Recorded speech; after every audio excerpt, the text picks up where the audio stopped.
गुरुजी, रसातळाला जाणे म्हणजे काय?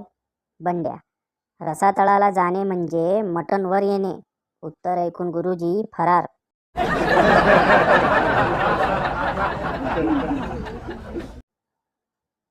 दो दोस्त दारू पीकर गाड़ी चला रहे थे, तभी एक चिल्लाया, अबे कमीने, दीवार है आगे दीवार है।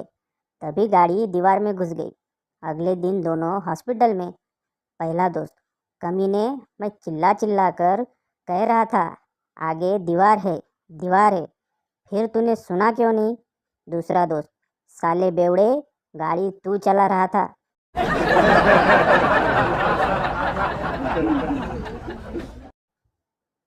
मुलगा, आय लव यू. मुलगी, किती प्रेम करतोस माझ्यावर? मुलगा, शहाजहान एवढा. मुलगी, मग ताजमहल कधी बनवशील माझ्यासाठी? मुलगा, जमीन घेऊन ठेवली, तू मेली की लगेच कामाला लागतो.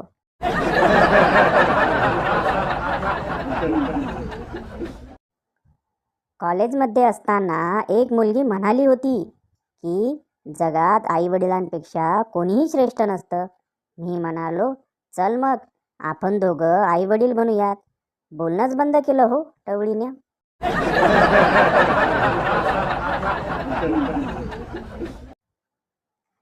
ती मला सोडून गेल्यानंतर मी मरणारच होतो, पण मग मला आठवलं की तिच्या मैत्रिणीचा पण नंबर आहे माझ्याकडे. मग जीवात जीव आला.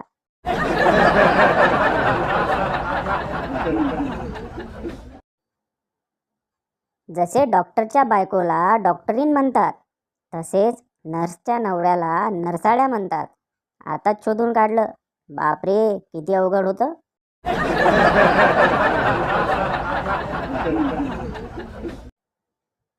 दरवेळेस ठरवतो आता बस, आता वय झालं, सभ्यपणे वागायचं, अध्यात्म समजून घ्यायचं. आणि नेमकी तेव्हाच मैत्रीण डीपी बदलते. पांडुरंग पांडुरंग.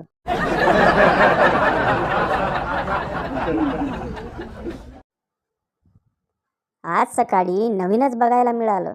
मुलगी स्कूटीवर होती आणि बस ड्रायव्हरला बोलत होती, जिवंत राहायचं असेल तर बस साईडने चालव.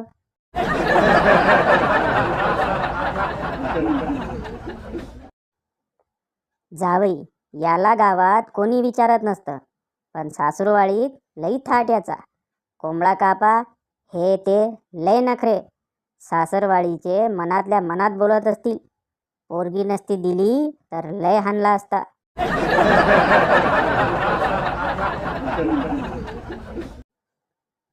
योगासनं का करावी? काल माझं डोकं दुखत होतं, तर माझा मित्र म्हणाला, शीर्षासन कर. मी शीर्षासन केलं आणि मला कपाटाखाली हरवलेली अमृतांजन बामची डबी मिळाली आणि ते लावल्यावर डोकं दुखायचं थांबलं.